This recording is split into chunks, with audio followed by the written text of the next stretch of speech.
यहाँ पर एक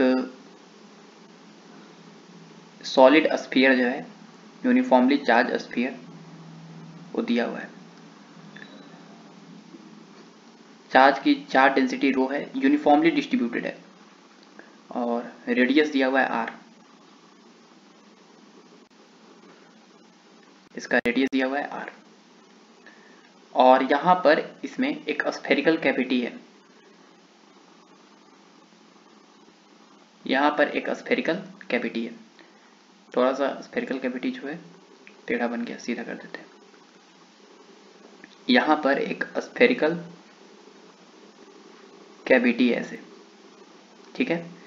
और इस कैविटी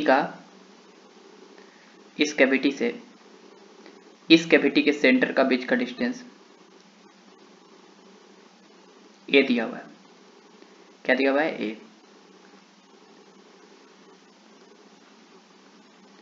इसके सेंटर और इसके सेंटर के बीच का डिस्टेंस कितना दिया हुआ है? a दिया हुआ है। और यहां से थीटा एंगल ऊपर एक यहाँ पर इलेक्ट्रॉन है जिसका मास दिया हुआ है m, ठीक है। इसको रिलीज किया जाता है, छोड़ा जाता है। इसको क्या किया जाता है? रिलीज किया जाता है। तो सवाल है कि ये जो इलेक्ट्रॉन है वो फिर से जो है इस कैविटी के साथ कब टकराएगा। Find the time when electron again strikes the cavity. फिर से कैविटी को कब टकराएगा, ये सवाल है। और ये भी फाइंड करना है। And find the speed when just strike to the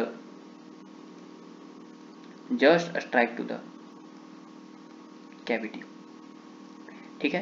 ये इलेक्ट्रॉन जो है फिर से कैविटी के साथ कहीं पे टकराएगा, या हमको नहीं पता, हम बता देंगे कहाँ टकराएगा, कैसे टकराएगा। तो कितना समय लगेगा टकराने में और कितनी वेलोसिटी के साथ टकराएगी, ये हमको फाइंड करना है। तो बताएंगे। चलो तो स्टार्ट करते हैं अपना टॉपिक। चलो तो देखो, ये इलेक्ट्रॉन टकराएगा क्यों? और यहाँ पे चार्जेस जो है यूनिफॉर्मली डिस्ट्रीब्यूटेड है, चार्जेस। ये सवाल में देखो यहाँ पे दिया हुआ है। चलो सबसे पहले हम एक बात बताते हैं कि होगा क्या।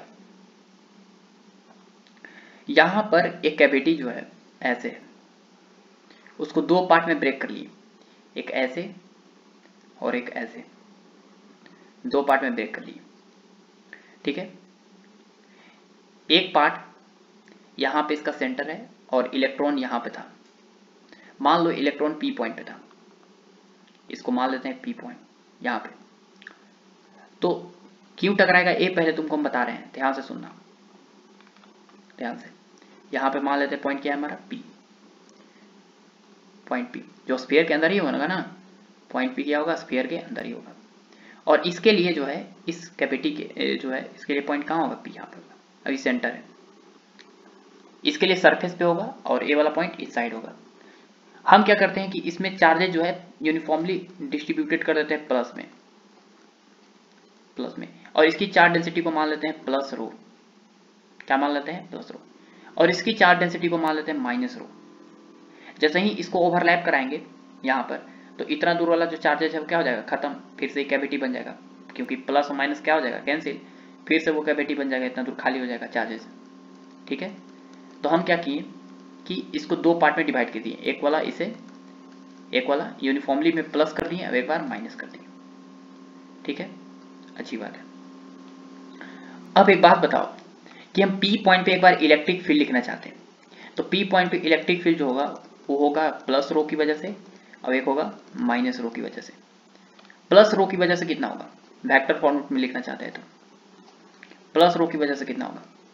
तो प्लस रो की वजह से होगा है, देखो, इलेक्ट्रिक फील्ड किसी भी non uniformly charged solid sphere के अंदर जो इलेक्ट्रिक फील्ड होता है नॉन कंडक्टिंग सॉलिड स्फीयर के अंदर होता है रो आर अपॉन 3 एप्सिलॉन नॉट। तो रो आर, व्हाट इज आर? तो आर इज, मान लो इसका सेंटर ओ है, तो आर क्या है हमारा? ओपी वेक्टर है। आर है हमारा ओपी वेक्टर, देखो ऐसे, this is OP vector R. तो यहाँ पे रो आर, आर की जगह पे लिखेंगे OP vector upon 3 epsilon not plus electric field minus rho की वजह से यहाँ पर ई जो है इलेक्ट्रॉन सरफेस पे है, सरफेस पे इसकी क्या हो जाएगी, इसके वजह से हो जाएगा रो, लेकिन इसका माइनस रो है, तो माइनस रो आर नहीं, आर है CP vector upon 3 epsilon not, distance होता है। अब बताओ कि यहाँ पे अगर हम ऐसे लिखें ई वेक्टर पी पॉइंट पे, तो यहाँ पे rho upon 3 epsilon naught common ले लो, तो बचेगा कितना? OP vector minus CP vector. अब OP vector minus CP vector क्या है?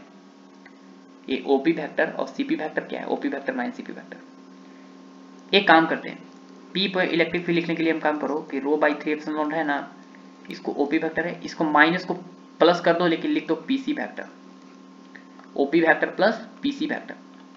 अच्छा एक बात बताओ कि OP vector plus PC vector होगा क्या? देखो OP vector plus PC vector होगा क्या?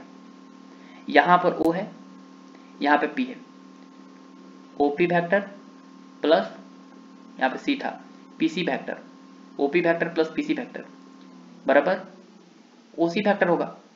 बताओ, ट्राइंगल लॉ याद है ना, OP vector plus PC vector बराबर ओसी वेक्टर, ओसी वेक्टर मतलब ए वेक्टर। तो यहां पर OP vector plus PC vector की जगह पे लिख सकते हैं हम कितना? ए वेक्टर। क्लियर हुआ कि नहीं? बोलो। तो पी पॉइंट पे इलेक्ट्रिक फील्ड आ गया ऐसे, पी पॉइंट पे इलेक्ट्रिक फील्ड आ गया कैसे? ऐसे, यहां पे इलेक्ट्रिक फील्ड ऐसे, इलेक्ट्रिक फील्ड यहां पर ऐसे है, तो यहां पर भी इलेक्ट्रिक फील्ड कैसा होगा? ऐसे होगा, इलेक्ट्रिक फील्ड ऐसे होगा। अब ध्यान से सुनना क्या होगा से कहानी। अब कहानी क्या होगा आराम से समझना है। कैविटी वाला रीजन को थोड़ा बढ़िया से बनाते हैं, बड़ा करके।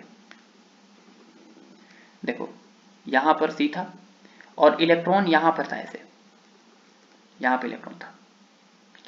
अब होगा क्या कि ध्यान से सुनो कि जैसे ही इलेक्ट्रिक फील्ड यहां पर इधर है, अभी इलेक्ट्रॉन है, निगेटिव चार्ज है, निगेटिव चार्ज पे इलेक्ट्रिक फील्ड के डायरेक्शन में अपोजिट डायरेक्शन में फोर्स लगता है, तो इस पे फोर्स लगेगा इधर। कौन सा फोर्स? Electric force. तो इस इलेक्ट्रॉन पे फोर्स लगेगा इधर, जैसे ही फोर्स लगेगा इधर तो ए इलेक्ट्रॉन जाएगा जाएगा जाएगा जाएगा जाएगा जाएगा जाएगा जाएगा और फिर से जो है इस कैविटी के साथ क्या होगा? टकराएगा। तो वही सवाल था कि कब जो है ये कैविटी के साथ टकराएगा, ये हमको फाइंड करना था। कब जो है ये कैविटी के साथ टकराएगा, ये हमको क्या करना था? फाइंड। ठीक है, कब जो है इस कैविटी के साथ टकराएगा। तो ध्यान से देखो कि यहां पे जो एंगल दिया हुआ है वो थीटा दिया हुआ है। कितना दिया है? थीटा। देखो ऊपर दिया हुआ है थीटा, ठीक है। और यहां पे इसका रेडियस, एक काम करो छूट गया है रेडियस, आर लिख लो। रेडियस जो है आर दिया हुआ है, इसका रेडियस जो है कैविटी का, इसका रेडियस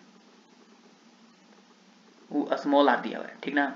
लिख लो, थोड़ा सा छूट गया है, कोई बात नहीं। तो ये स्मॉल आर दिया हुआ है। बताओ कि इस इलेक्ट्रॉन के पास एक्सेलरेशन कितना है, पहले ये बताओ। एक्सेलरेशन देखते हैं, फोर्स निकालने के लिए तो कोई बड़ा बात नहीं है, फोर्स इक्वल टू होता है Q into E, electric field. तो force equal to electron charge है E इंटू इलेक्ट्रिक फील्ड कितना है? इलेक्ट्रिक फील्ड है यहाँ पे rho A upon 3 epsilon naught, electric force इतना है। तो एक्सेलरेशन कितना होगा? तो mass into acceleration equal to E rho A upon कितना? 3 एप्सिलॉन नॉट। तो बताओ एक्सेलरेशन इक्वल टू कितना हो जाएगा? ई rho A upon 3 m epsilon naught. ये हो गया हमारा एक्सेलरेशन का वैल्यू, ठीक है। इलेक्ट्रॉन का एक्सेलरेशन का वैल्यू हो गया, और इलेक्ट्रॉन की एक्सेलरेशन किधर है? इधर की तरफ है। अब इलेक्ट्रॉन जाके टकराएगा, तो बताओ कि इलेक्ट्रॉन का एक्सेलरेशन जो है हमारे पास कितना आया? फिर से लिख देते हैं, आया ई rho a upon 3 m epsilon not. पता ई जो है इलेक्ट्रॉन का चार्ज है, कांस्टेंट होता है। रो जो है चार्ज दिया हुआ था क्वेश्चन में, ए भी दिया हुआ है, ये सारा चीज जो है कांस्टेंट है, तो एक्सेलरेशन भी क्या हो गया?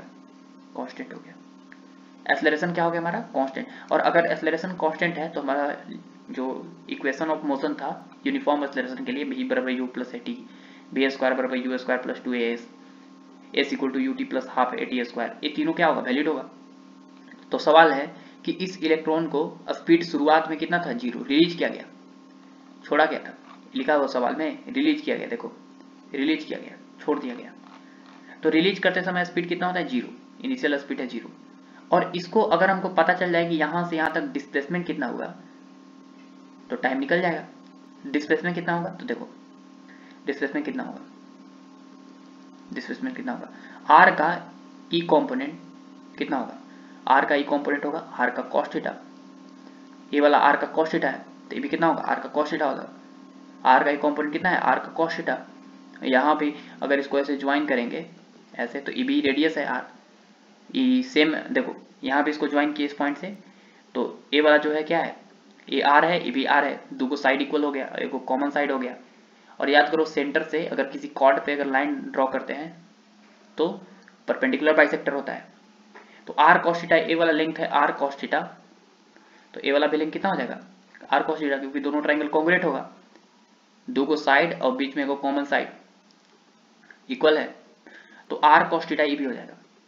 बताओ टोटल डिस्टेंस कवर करना है कितना, 2r कॉस थीटा। तो डिस्प्लेसमेंट है हमारा कितना दिया हुआ, 2r कॉस थीटा। टाइम निकालना है, बिल्कुल आसान है, फॉर्मूला आता है s equal to U T plus half A T square. बताओ यहाँ पे कि s है हमारा कितना, 2r कॉस थीटा बराबर u है 0 इंटू टी प्लस 1/2, एक्सेलरेशन है कितना, एक्सेलरेशन निकाल चुके हैं कितना, rho e rho a upon 3m epsilon naught into t square.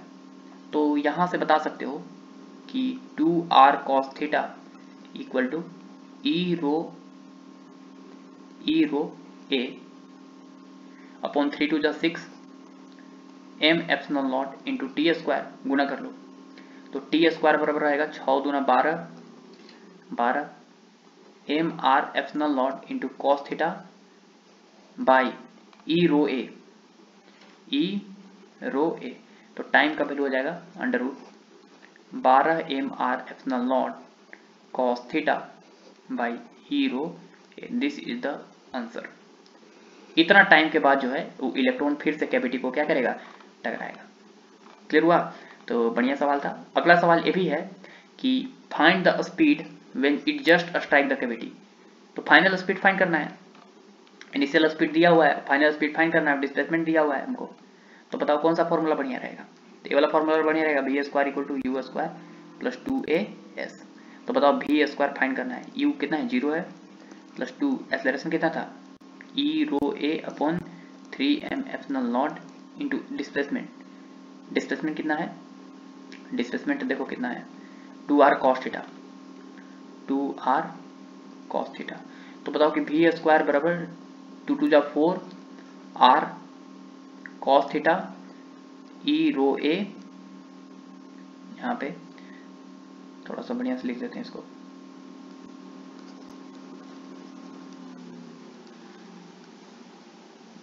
To two जा 4 R E rho A cos theta by 3m epsilon naught. तो वेलोसिटी इक्वल टू आ जाएगा under root 4 R E rho A cos theta by 3m epsilon naught. This is the answer of your question. ठीक है ना? तो जब electron उसके साथ टकराएगा तो उसके पास इतनी वेलोसिटी होगी। क्लियर हुआ? चलो, तो बढ़िया सवाल था ये, दोनों फाइंड कर लिए। Find the time when strike the again cavity. और भी सवाल पूछ सकता है कि दे देगा कि इस कैविटी के पास इलास्टिक कोलिजन हुआ तो इलास्टिक कोलिजन के टकराने के बाद जो है इसका स्पीड कितना होगा, बहुत सारा सवाल पूछ सकता है। तो ऐसे सवाल जो है तुम बना सकते हो। क्लियर हुआ ना? चलो अगला सवाल क्या है समझो, बढ़िया सवाल पूछते हैं, सवाल है कि यहां पर एक स्फेरिकल जो है, स्फेरिकल ब्लॉक दिया हुआ है, स्फेरिकल जो है spherical. Uniform solid sphere, non conducting solid sphere दिया है, यूनिफॉर्म नहीं दिया है, uniform non conducting solid sphere दिया है, स्फेरिकल नॉन कंडक्टिंग, यूनिफॉर्म नहीं है, कंडक्टिंग सॉलिड स्फीयर जिसका रेडियस दिया हुआ है r और चार्ज डेंसिटी इसका दिया हुआ है rho equal to rho naught r, rho naught into r। सवाल है, सवाल है, हम 3 को पॉइंट दे रहे हैं, 3 को पॉइंट, एक पॉइंट है a, एक पॉइंट है b, अब एक पॉइंट है c। अब इसका रेडियस दिया हुआ है r, दिया ही है। सवाल है find the electric field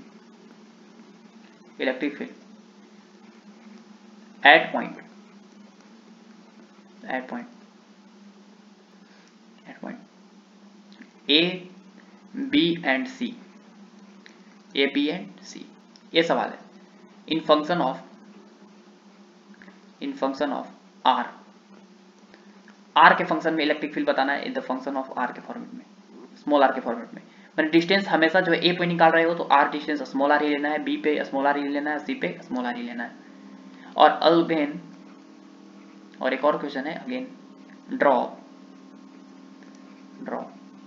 the graph of E versus R। E और R के बीच में जो है हमको ग्राफ भी ड्रॉ करना है, ठीक है ना, इलेक्ट्रिक फील्ड वर्सेस R के। तो बना देंगे, बढ़िया सवाल है। चलो स्टार्ट करते हैं कहानी। चलो देखो, यहां पर सॉलिड स्फीयर दिया हुआ है, वो भी नॉन कंडक्टिंग। तो यहां से हम r डिस्टेंस दूर अगर हम इलेक्ट्रिक फील्ड निकालना चाहते हैं इस पॉइंट पे A पे, तो हम क्या करेंगे कि यहां पर एक छोटा सा एक होलो स्फीयर कट करेंगे, ठीक है, छोटा सा r डिस्टेंस जाके एक छोटा सा और थिकनेस का, एक dr थिकनेस का एक होलो स्फीयर कट करेंगे। क्यों कट किए? अच्छा A पॉइंट पे निकाल नहीं रहे हैं, यहाँ पे निकाल रहे हैं पहले, यहाँ पे आउटसाइड पे, सॉरी आउटसाइड पे निकाल रहे हैं। तो यहाँ से x डिस्टेंस लिख लो, यहाँ पर पहले हम आउटसाइड निकाल रहे हैं, यहाँ पे r डिस्टेंस दूर है ना, ऐसे। तो हम इस पॉइंट पे डिस्टेंस, इस पॉइंट पे इलेक्ट्रिक फील्ड कैलकुलेट करना चाहते हैं। तो हम क्या कर रहे हैं कि यहाँ से r डिस्टेंस दूर जाके एक छोटा सा कट कर रहे हैं, ठीक है, छोटा सा कट कर रहे हैं dr थिकनेस का,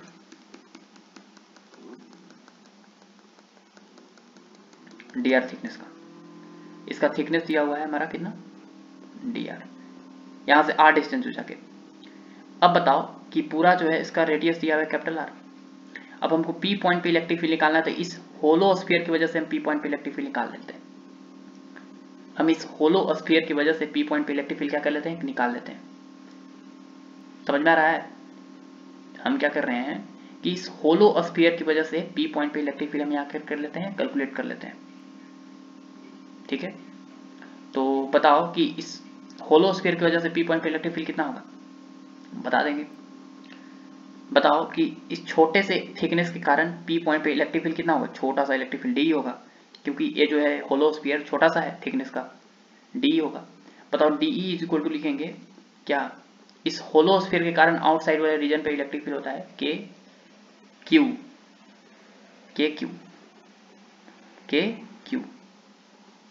कितना, के क्यू बाई आर स्क्वायर। तो सेंटर से यहाँ के बीच का डिस्टेंस r, कितना है डिस्टेंस, r है, डिस्टेंस यहाँ से सेंटर के बीच में कितना है, r है।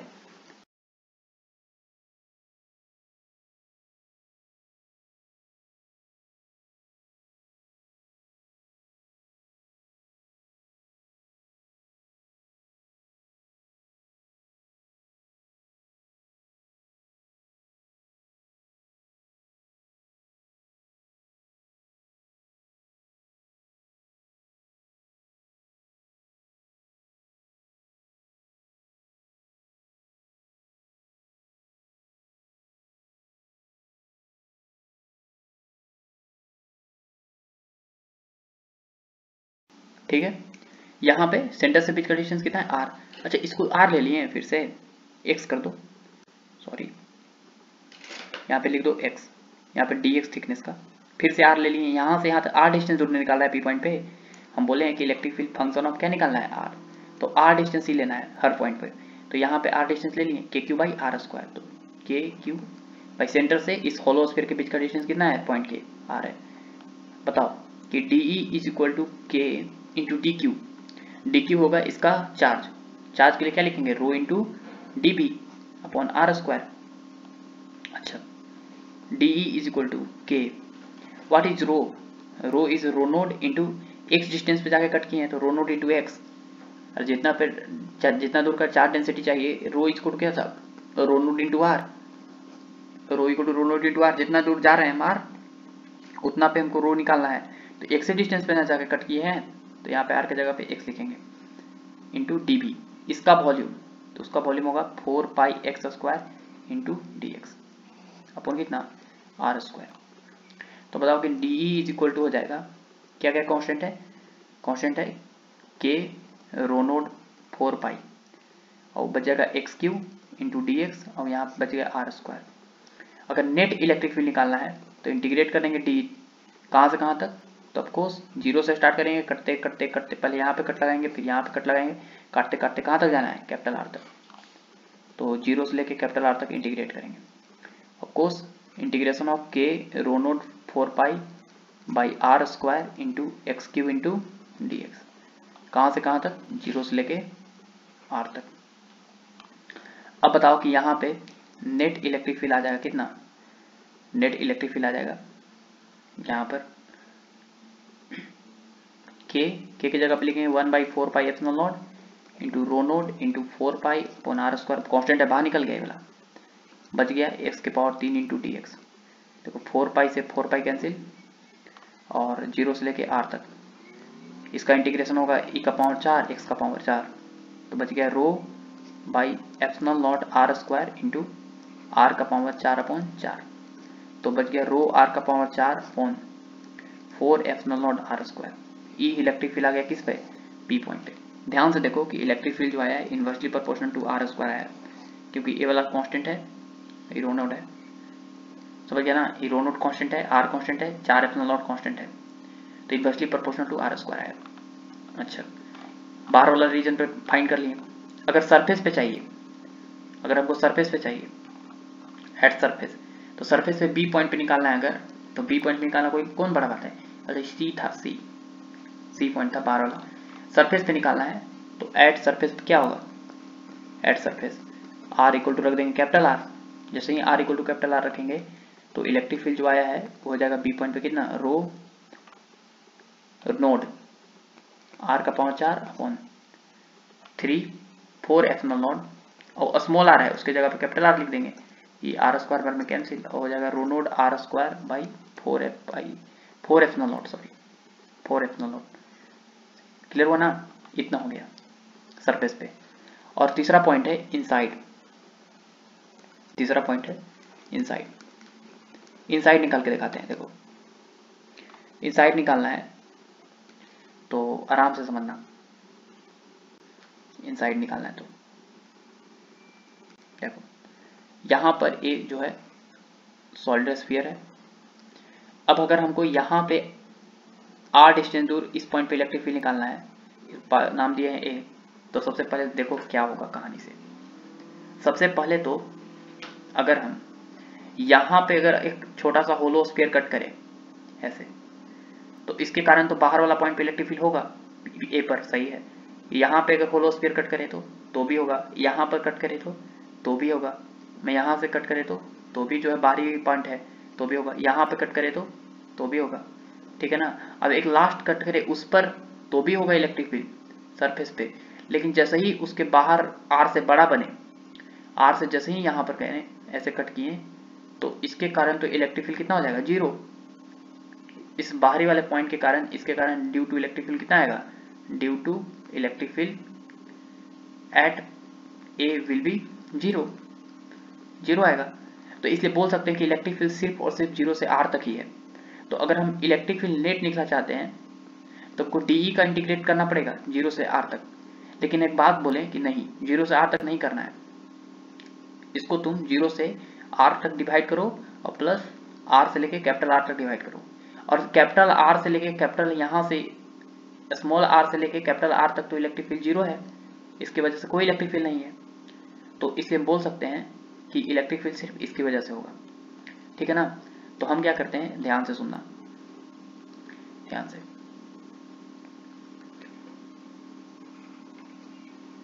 ये हमारा है सॉलिड स्फीयर, हम इससे x डिस्टेंस दूर जाके छोटा सा कट लगा लिए। इसे एक स्फीयर से कट करने से काम नहीं बनता, एक और जो है होलो स्फीयर कट कर लिए थिकनेस का, जिसका थिकनेस है dx। क्या हमारा थिकनेस है इसका, dx थिकनेस का। अब बताओ कि इसकी वजह से हमको इस P पॉइंट पे, ये पॉइंट है, r डिस्टेंस दूर इलेक्ट्रिक फील्ड चाहिए। तो बताओ इस पे इलेक्ट्रिक फील्ड छोटा सा क्या होगा, dE होगा। उस dE को लिख सकते हो, अरे बिल्कुल लिख सकते हैं, क्यों नहीं लिख सकते। उस dE को लिखेंगे हम dE is equal to k into D Q. क्यों, K Q by are square होगा, क्योंकि ई जो होलो स्फीयर है इसकी वजह से ए पॉइंट बाहर है, बाहर जो होता है होलो स्फीयर के कारण होता है फॉर्मूला के क्यू बाई आर स्क्वायर। तो इसका चार्ज है कितना, छोटा सा डी क्यू, तो k d Q by are square. बोलो अच्छा, d E is equal to k, what is d q, d q is rho into d v by कितना are square. What is rho, तो rho is rho naught into x, x distance हो जाके cut किए हैं, into d v, d v is 4 pi x square into D x upon कितना are square. बताओ कि d E is equal to के जगह पे लिखेंगे 1 by 4 pi epsilon naught into rho naught into 4 pi into X में X square से करेंगे तो X cube into D X by are square. ध्यान से देखो 4 पाई से 4 पाई क्या हो गया, कट गया। और नेट इलेक्ट्रिक फील्ड निकालना है, डी इक्वल टू पहले लिख लो rho naught into x cube by epsilon naught are square, epsilon naught are square. और है कोई, यहाँ पे 4 कैसे बच गया था, ठीक है 4 आया था उसके इंटीग्रेट होने की वजह से, x cube into D x. अब यहाँ पर हमको इंटीग्रेट करना पड़ेगा अगर नेट इलेक्ट्रिक फील्ड निकालना है तो डी को कहाँ से कहाँ तक, 0 से लेके आर तक ही, 0 से लेके R, rho naught upon epsilon naught are square into x cube into D X. बताओ कि जो कांस्टेंट है बाहर निकाल लो, तो नेट इलेक्ट्रिक फील्ड आ जाएगा rho naught upon epsilon naught are square, constant है बाहर निकल गया, बच गया 0 से आर तक x cube into D x. तो नेट इलेक्ट्रिक फील्ड आ गया मेरे पास कितना, rho naught upon epsilon naught are square into x के पावर 4 अपॉन 4, 0 से लेके आर तक।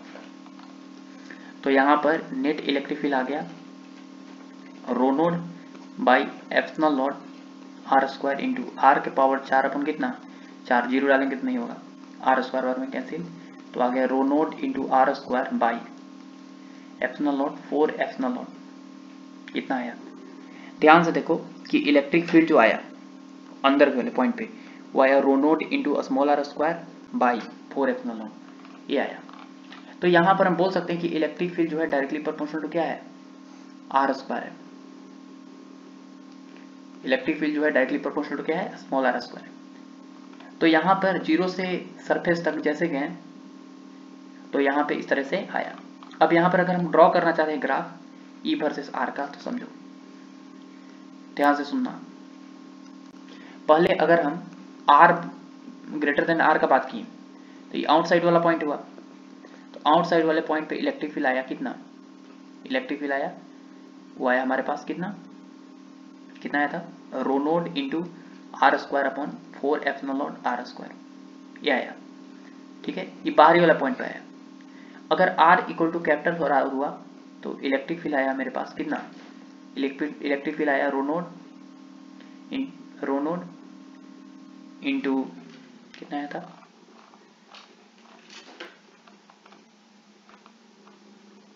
वो यहाँ पे आर के पावर 4 था, आर के पावर यहाँ 4 था, सॉरी यहाँ पे rho naught into r square by कितना आया था 4 एप्सिलॉन नॉट, ये आया सरफेस पे, ये वाला कहाँ पर है, सरफेस पे, सरफेस पे। यहाँ पे देखो electric field inversely proportional to are square है, जैसे जैसे डिस्टेंस बढ़ेगा इलेक्ट्रिक फील्ड घटेगा, और आर का वैल्यू अगर लेस देन आर हुआ तो आया इलेक्ट्रिक फील्ड कितना, इनसाइड वाला पॉइंट हो गया, तो आया rho naught r square upon 4 electric field directly proportional to are square आया। अगर हम इलेक्ट्रिक फील्ड वर्सेस आर का ग्राफ बनाए, इलेक्ट्रिक फील्ड वर्सेस आर का ग्राफ बनाए, तो ध्यान से देखो कि 0 से आर तक, कैपिटल आर तक ये आर है, तो यहाँ से आर का value capital less than R है, लेस देन आर के लिए directly proportional to are square आया। तो ये जो है इसका ग्राफ कुछ ऐसे बनता है।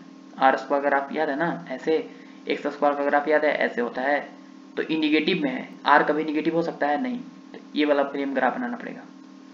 तो ये वाला ग्राफ बनेगा ऐसे, अपवर्ड फेसिंग पैराबोला। ठीक है, कहाँ से कहाँ तक, तो सिर्फ आर से कैपिटल आर तक। यहाँ पे इस पर्टिकुलर पॉइंट पे इलेक्ट्रिक फील्ड आया कैपिटल आर पे कितना, इलेक्ट्रिक फील्ड आया था rho r square upon rho naught r square upon 4 ये आया था मैक्सिमम इलेक्ट्रिक फील्ड। अब क्या हो रहा है कि जैसे ही इसका वैल्यू आर से बड़ा हुआ तो इलेक्ट्रिक फील्ड घट रहा है, लेकिन कैसे, हाइपरबोलिक ऐसे ऐसे। ये इनवर्सली प्रोपोर्शनल टू क्या हुआ 1/r स्क्वायर, ये डायरेक्टली प्रोपोर्शनल टू क्या हुआ आर स्क्वायर। ध्यान से देखो सरफेस पे जो है सबसे ज्यादा है इलेक्ट्रिक फील्ड। क्लियर हुआ? चलो एक और सवाल करते हैं, बढ़िया सवाल है। सवाल है हमारा ऐसे कि यहां पर एक सॉलिड स्फीयर है, सॉलिड स्फीयर है, ठीक है, और ये जो है नॉन यूनिफॉर्मली डिस्ट्रीब्यूटेड है, नॉन यूनिफॉर्मली डिस्ट्रीब्यूटेड है। बढ़िया से लिखा हुआ है कि जो सॉलिड स्फीयर है नॉन यूनिफॉर्मली डिस्ट्रीब्यूटेड है, मैंने चार्ज का डिस्ट्रीब्यूशन में है, इसमें हर जगह बराबर नहीं है, ठीक है ना। और इसका रेडियस दिया हुआ है कैपिटल आर, इसकी चार्ज की डिस्ट्रीब्यूशन जो है दिया हुआ है rho naught into 1 minus x upon r, x upon r. सवाल है find the electric field at, पहला केस जब आर का वैल्यू कैपिटल आर से बड़ा हो, जब आर का वैल्यू आर के बराबर हो, और सी नंबर है जब आर का वैल्यू कैपिटल आर से क्या हो, छोटा हो। ये वाला जो पॉइंट है वो है आउटसाइड, ये वाला जो पॉइंट है वो सरफेस पे है, और ये वाला पॉइंट है वो क्या है, इनसाइड है। तो इलेक्ट्रिक फील्ड इसके कारण निकालना है, तो निकाल देंगे। नॉन यूनिफॉर्मली डिस्ट्रीब्यूटेड है, चार्ज जो है हर जगह बराबर वॉल्यूम में नहीं फैला हुआ है, कहीं पे कम कहीं पे ज्यादा। तो जैसे जैसे x बढ़ेगा चार्ज का डिस्ट्रीब्यूशन भी घटेगा, क्योंकि ए वाला टर्म जैसे जैसे बढ़ेगा, ए वाला में से कोई टर्म घटेगा तो ये वाला टर्म घटेगा, रो नोट घटेगा, चार्ज का डिस्ट्रीब्यूशन भी घटेगा। तो हर जगह बराबर चार्ज डिस्ट्रीब्यूट नहीं है। तो देखो इसको किस तरह से बनाते हैं हम लोग सवाल को, वैसे ही बनाएंगे जैसे पिछला सवाल था, आराम से सोचना है। पहले जो है ये वाला केस लेते हैं, आउटसाइड, पहला है आउटसाइड। आउटसाइड के लिए आर का वैल्यू क्या होना चाहिए, कैपिटल आर से बड़ा। मैंने मान लो कि यहाँ पर एक solid non conducting non uniformly distributed sphere है, और हमको इस पॉइंट पे निकालना है, मान लो इससे कितना डिस्टेंस दूर, आर डिस्टेंस दूर, पी पॉइंट पे इलेक्ट्रिक फील्ड। तो हम क्या करेंगे, हम ऐसे सवाल को कैसे सॉल्व करते थे, हम बोलते थे कि यहाँ से एक डिस्टेंस दूर जाके कट करो छोटा सा एक होलो स्फीयर, एक होलो स्फीयर कट करने से काम नहीं बनता, तो एक और होलो स्फीयर जो है क्या कर लो, कट कर लो, एक और होलो स्फीयर जिसका थिकनेस कितना हो, dx हो। बोलो, बताते ना, इसका थिकनेस कितना हो, dx। और इस होलो स्फीयर की वजह से बाहर वाले पॉइंट पे इलेक्ट्रिक फील्ड हम लिखना जानते हैं, क्या होता था बताओ, छोटा सा इलेक्ट्रिक फील्ड होता था k इंटू इसका चार्ज, चार्ज है छोटा सा dq, चार्ज है dq by are square, centre से डिस्टेंस आर स्क्वायर, यही ना होता था इलेक्ट्रिक फील्ड, जो है पिछले वीडियो में जाके देख सकते हो। तो बताओ कि electric field is equal to k, what is dq, dq is rho into dv upon कितना, आर स्क्वायर। बताओ कि रो क्या है, रो है हमारा रो नोट इंटू 1 माइनस कितना डिस्टेंस दूर जाकर कट किए, x तो दिया ही हुआ था सवाल में, r इंटू dv, dv है कितना, dv है 4 pi x square into D x upon कितना, आर स्क्वायर, ठीक है, आर स्क्वायर। अब जो जो चीज कांस्टेंट है उसको बाहर निकालना पड़ेगा। तो यहाँ पे देखो D E is equal to rho naught constant है बाहर निकालो, rho naught into 4 pi constant है बाहर निकालो, ठीक है। वो के छूट गया है यहाँ पे, के इंटू क्यू न था, के छूट गया है। तो के रो नोड 4 पाई और क्या है, और कुछ नहीं है, बाई आर स्क्वायर है, बाहर निकालिए, बच गया 1 minus x upon are into x square into कितना डी एक्स। अगर हमको नेट इलेक्ट्रिक फील्ड निकालना है, नेट इलेक्ट्रिक फील्ड, तो इंटीग्रेशन ऑफ क्या कर दो डी, इंटीग्रेशन ऑफ डी। तो बात है कि इंटीग्रेट कहाँ से करेंगे, तो सबसे पहला स्फीयर यहाँ पे कट करेंगे, फिर यहाँ पे कट करेंगे, पहला यहाँ यहाँ यहाँ जीरो से स्टार्ट करेंगे, करते करते कहाँ तक जाएंगे, वो भी कैपिटल आर तक। उसकी वजह से पी पॉइंट पे इलेक्ट्रिक फील्ड निकल जाएगा। तो हम इंटीग्रेट करने वाले हैं इसको, किसको, k rho naught 4 pi by are square into x square को 1 से मल्टीप्लाई किया तो x square minus x cube by are into कितना डी एक्स। एक्स स्क्वायर को मल्टीप्लाई किया इसके साथ और इसके साथ, ठीक है ना, और कुछ नहीं किया।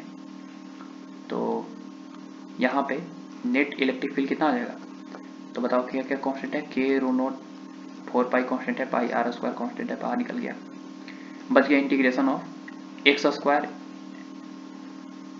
Minus x cube by are into D X, और कहाँ से कहाँ तक, जीरो से लेके आर तक। बोलो क्लियर हुआ कि नहीं, ठीक है। चलो अब क्या करना है कि यहां पर इतना सही है ना सब,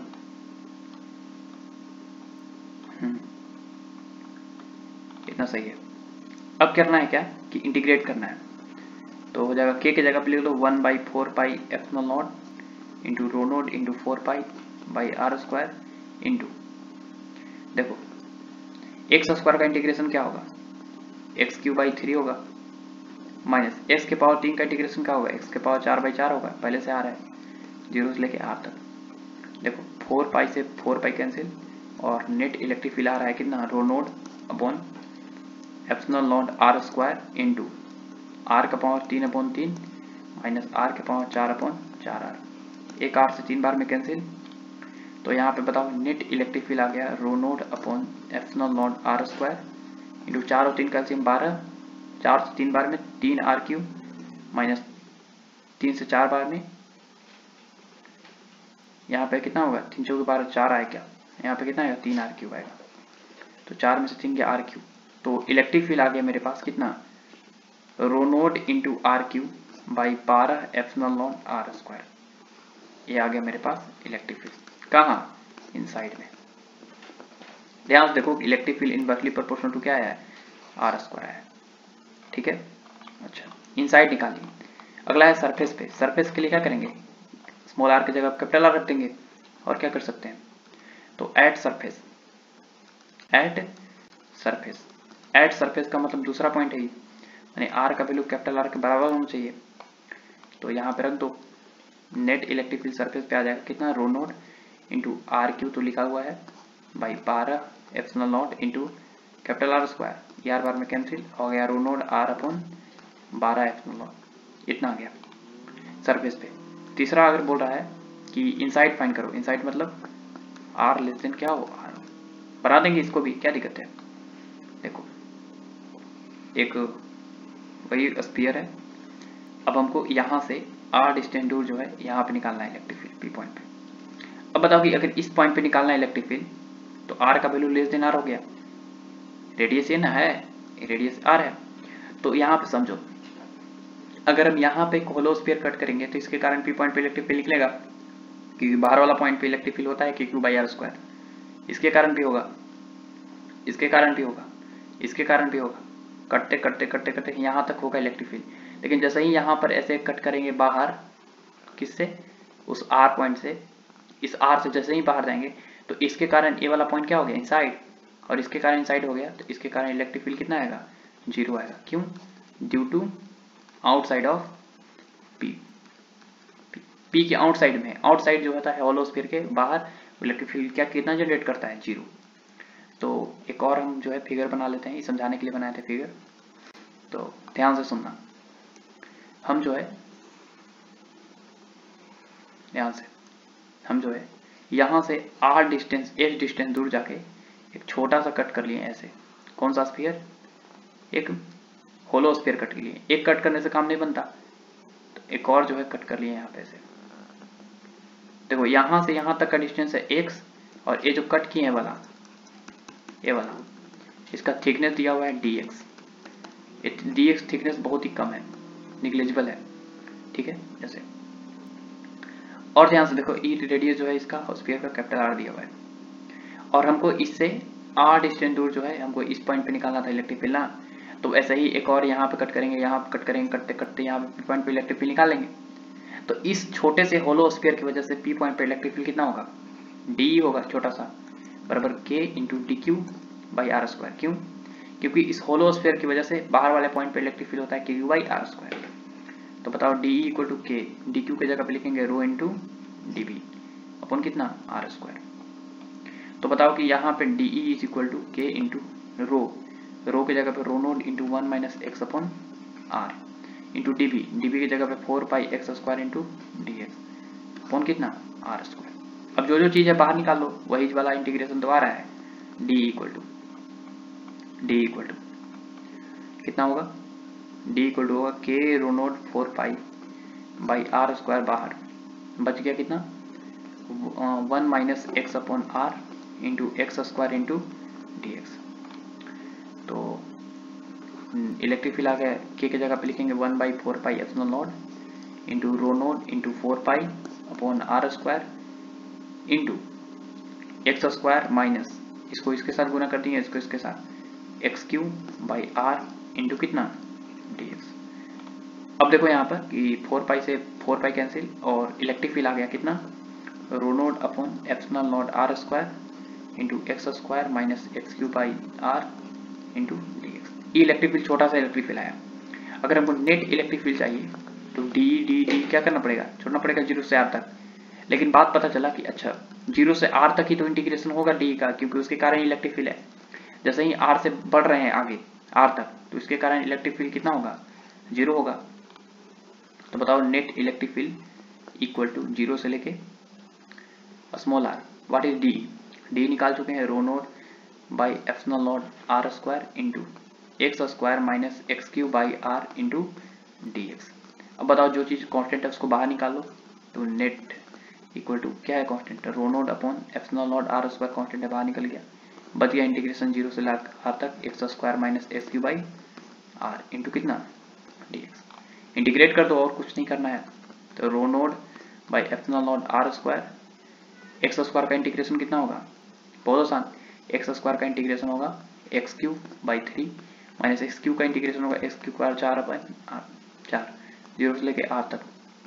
तो हो जाएगा rho naught upon epsilon naught are square into x q, पहले अपर लिमिट डालेंगे तो होगा आर क्यू बाई 3 माइनस लो अपर लोअर लिमिट डालो आर के पावर 4 अपॉन कितना 4r। तो यहाँ पर नेट इलेक्ट्रिक फील्ड आ गया कितना rho naught by epsilon naught are square से क्या करो मल्टीप्लाई कर दो अंदर, तो ऊपर बचेगा r बाई 3 माइनस ऊपर बचेगा r square by 4r। R square यहाँ पे आर बार में कट जाएगा, यहाँ आर स्क्वायर बार में कट जाएगा मल्टीप्लाई होकर अंदर, ठीक है। तो यहाँ पर एक क्वाड्रेटिक आ गया, ठीक है ना, यहाँ पर क्या आ गया है क्वाड्रेटिक। तो ये जो है हमारा नेट इलेक्ट्रिक फील्ड इनसाइड आया, ठीक है। तो हम कुछ जो है इंपॉर्टेंट प्रॉब्लम जो है जे एडवांस लेवल का वो हम कर लिए हैं, जिसमें चार्ज देखा गया कि यूनिफॉर्मली डिस्ट्रीब्यूटेड नहीं है, ठीक है ना। देखा गया कि चार्ज जो है यूनिफॉर्मली डिस्ट्रीब्यूटेड नहीं होता है, तो किस तरह से इलेक्ट्रिक फील्ड निकालते हैं, ठीक है। चलो ऑल द बेस्ट। अगले वीडियो में जो है हम इलेक्ट्रिक पोटेंशियल के बारे में पढ़ने वाले हैं, तो तैयार रहें।